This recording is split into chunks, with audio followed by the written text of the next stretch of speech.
bois de hêtre blanc local, issu de forêts gérées durablement, respect du savoir-faire traditionnel. Créée en 2016, l'indication géographique siège de l'IFOL exige aussi que les 23 étapes de fabrication soient réalisées au sein d'une zone bien délimitée, située au carrefour des Vosges, de la Haute-Marne et de la Meuse. 3 entreprises de notre département sont déjà homologuées, comme cette manufacture installée à Neufchâteau que nous avons visitée récemment.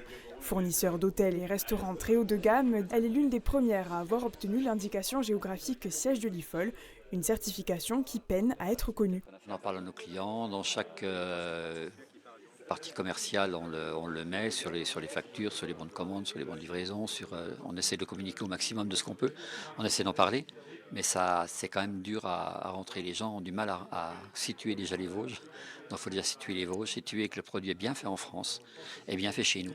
Et ça, faut leur faire rentrer dans la tête. 6 ans plus tard, bilan mitigé. L'organisme chargé de l'indication géographique siège de l'IFOL estime qu'une dizaine de fabricants de la région sont éligibles et ajuste progressivement ses critères de sélection.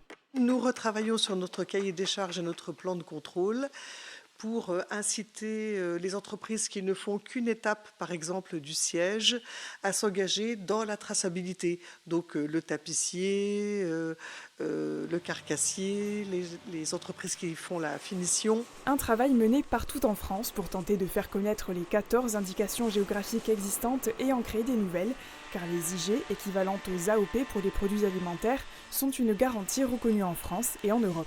Une indication géographique, ça sert à plusieurs choses. Ça sert d'une part à sanctuariser un patrimoine ou un savoir-faire local. Ça maintient une économie, puisque c'est quelque chose qui effectivement permet de maintenir un savoir-faire total sur un territoire. Et puis ça apporte une protection juridique également, puisque ça permet de se défendre au même titre qu'une AOC ou une AOP. Donc on est sur le summum de ce qui se fait en termes de label d'État et donc de protection. Aujourd'hui, les entreprises de métiers d'art, comme celles qu'on visite aujourd'hui sur Neufchâteau l'IFOL, c'est presque 20 milliards, dont la moitié à l'exportation. Donc il y a un impact économique fort. Sculpture sur bois ou tapisserie, le savoir-faire s'apprend en formation dans l'un des 2 établissements spécialisés du département, comme ici à Neufchâteau. Donc le travail qui est effectué sur cette chaise concerne toutes les ornementations de traverses, frontons, consoles, pieds. Ici on est formation ornementation, donc on est là pour décorer les divers éléments du mobilier, c'est-à-dire sièges, meubles, boiseries. Donc automatiquement, tout ce qui est sur le siège passe par le sculpteur. J'ai choisi moi la tapisserie d'ameublement parce que j'ai un gros côté manuel et il y a beaucoup de matière, beaucoup de choses comme ça à toucher, donc moi j'aime bien. Des métiers passion qui attirent chaque année une centaine d'élèves dans ce lycée. Ils devraient facilement trouver un emploi à leur sortie car le secteur recrute.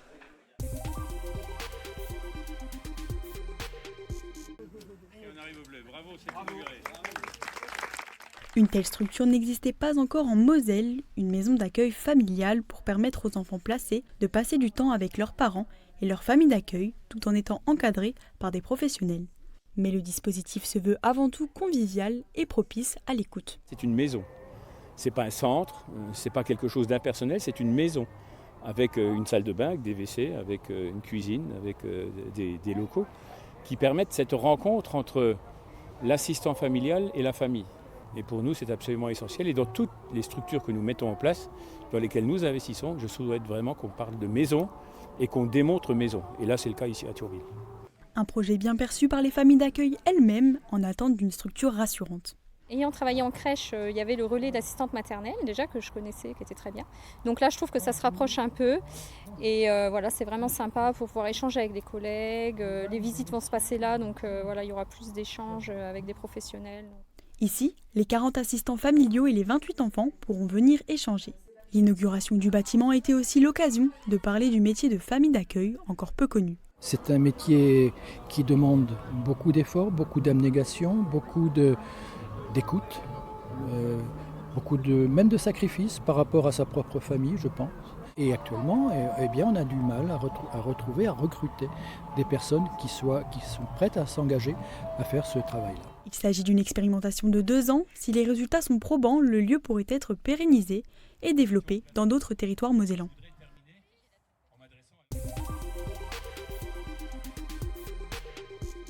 À l'occasion de la Grande Boucle, l'EHPAD de Saint-Parot-Tertre participe au Tour de l'Est. 10 établissements de la région se sont inscrits à cette première édition qui comprend plusieurs challenges. Un lundi qui concernait uniquement les salariés, voilà, où nous sommes arrivés à la 2e place, on n'était pas peu fiers. Et puis un mercredi où on a fait pédaler uniquement les familles des résidents. Et là, pour le coup, on a eu la 1re place, donc on était encore plus contents. Et puis aujourd'hui, c'est le challenge des résidents pour faire le plus de kilomètres en 1 heure. Allez, on pédale Dédé, on perd pas de temps. Allez Dédé, on y va, on y va, on y va. La dizaine de résidents s'est relayée durant 1 heure vendredi. Avec 84,6 km, ils ont pu terminer premiers et conserver le maillot jaune. Le Tour de l'Est comprend également une épreuve collective. Durant la semaine, chacun pouvait pédaler un instant pour cumuler un maximum de kilomètres. On arrive à travailler et à pédaler en même temps, hein. Le but c'est de gagner. Vraiment, c'est un vrai plaisir pour nous et pour les résidents. Pour me réveiller déjà. Je sors de la sieste. C'est génial, on se découvre autrement que dans le soin et on peut partager d'autres choses que le soin quotidien. Si cette idée peut surprendre, l'adhésion à ces challenges a été immédiate, quelles que soient les générations. Moi la première, je pédale alors que j'aime pas ça. Le Tour de France, c'est quelque chose qui existe depuis plus de 100 ans, que aussi bien les salariés qui ont 20 ans que les résidents qui en ont presque 100 connaissent. Et c'est dans le patrimoine de la France aussi, le Tour de France. Si l'activité physique présente des vertus à tout âge, à l'occasion du Tour de l'Est, d'autres idées ont germé pour favoriser la pratique sportive. Ça donne du sens au fait de pédaler, sinon on pédale dans le vide. La remarque que je me fais, c'est qu'en fait, ils sont installés dans une pièce dédiée à cela. Le fait qu'ils soient maintenant à la vue de tous, ça aide parce qu'on a des résidents quand même qui, le matin, se lèvent, viennent en faire 10 minutes, tout ça. Donc peut-être qu'il faut qu'on discute pour qu'ils soient plus en vue de tous les résidents. C'est bon pour le moral, parce que bien sûr, quand on fait du sport, il y a des libérations d'endorphines dans le cerveau. Donc tout ça, c'est bien pour lutter contre la dépression. Le fait d'être utile aussi. Les résidents, là, ils sont impliqués dans un projet et donc apportent une petite pierre à l'édifice pour pouvoir essayer de gagner. Et puis, on est ensemble, quoi, en plus de l'effort physique. La résidence de la Villa du Tertre a vu ses efforts récompensés. Elle a remporté également le challenge de la semaine de l'épreuve régionale du Tour de l'Est des EHPAD.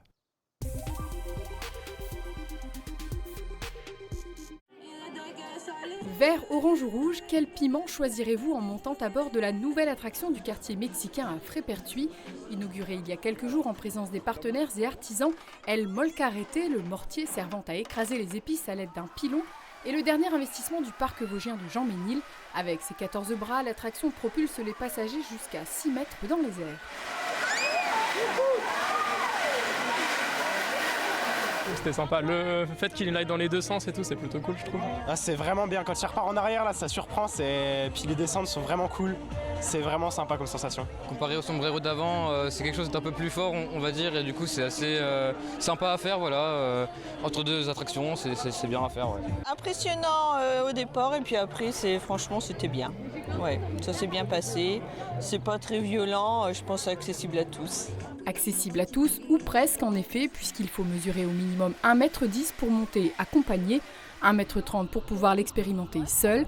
La couleur du siège choisi indique l'intensité, un investissement conséquent mais nécessaire. C'est un investissement important, 1 200 000 €.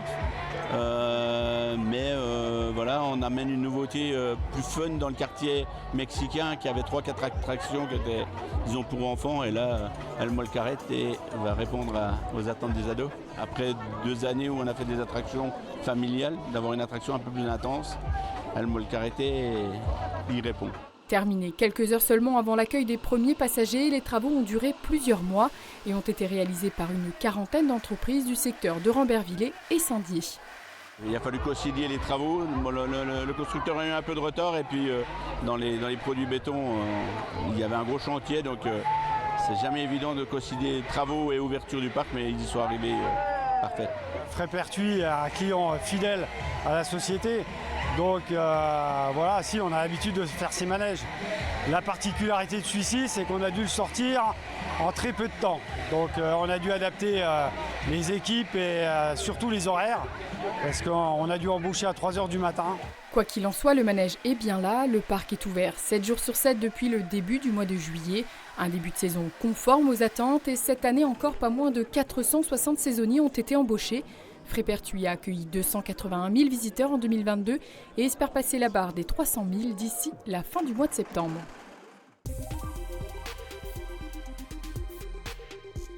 Elle ne passe pas inaperçue. Ces coccinelles et autres combis étaient visibles ce week-end dans le parc du Château Saint-Louis au Risset.